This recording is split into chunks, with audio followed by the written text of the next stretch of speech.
সরকারি শিক্ষা ব্যবস্থার রক্ষার দাবিতে রাস্তায় নামল ছাত্র সংগঠন all India democratic student organisation বা AIDSO। শিক্ষা সংক্রান্ত বিভিন্ন দাবিতে বিক্ষোভ ও মিছিলকে ঘিরে উত্তেজনা ছড়ায় শহর বহরমপুরে। উচ্চ মাধ্যমিকে সেমিস্টার প্রথা বাতিল, ৮,২০৭টি সরকারি স্কুল বন্ধের সিদ্ধান্ত প্রত্যাহার, শূন্য পদে শিক্ষক নিয়োগ, অতিরিক্ত ভর্তি ফি ফেরত সহ একাধিক দাবিতে মুর্শিদাবাদের বহরমপুরে বিক্ষোভ ও মিছিল সংগঠিত হয়। বহরমপুর গ্র্যান্ড হলের সামনে থেকে বিক্ষোভ কর্মসূচির মাধ্যমে কর্মসূচি শুরু হয়। পরে মিছিল শহর পরিক্রমা করে ডিআই অফিসের দিকে এগোয়। লালদিঘি এলাকায় পুলিশ ব্যারিকেড দিলে কিছু সময়ের জন্য উত্তেজনা তৈরি হয়। পরে সংগঠনের প্রতিনিধিরা ডিআই অফিসে গিয়ে তাদের দাবিপত্র জমা দেন। এ বিষয়ে আন্দোলনকারীরা কি বলছেন শুনুন। AIDSO মুর্শিদাবাদ জেলা কমিটির পক্ষ থেকে আজকে ডিআই অফিস অভিযান আছে। আপনারা সকলে অবগত হয়েছেন যে রাজ্যের যে শিক্ষার ভয়াবহ অবস্থা, এনইপি চালুর ফলে একাদশ শ্রেণী থেকে যে একটা সেমিস্টার সিস্টেম চালু করেছে, গত উচ্চ মাধ্যমিক পরীক্ষায় আপনারা দেখেছেন যে ছাত্রছাত্রীদের কি করুণ পরিণতি।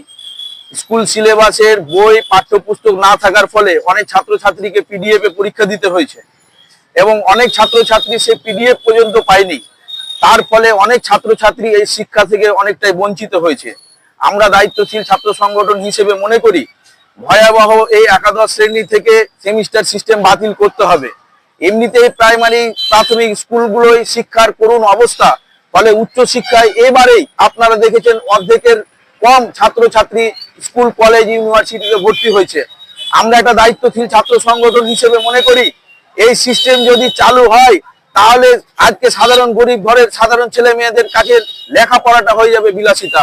বড় লোকেদের ধনী ঘরের ছেলে মেয়েরা শুধু এই উচ্চশিক্ষা অর্জন করতে পারবে, সাধারণ ঘরের ছেলে মেয়েরা পারবে না।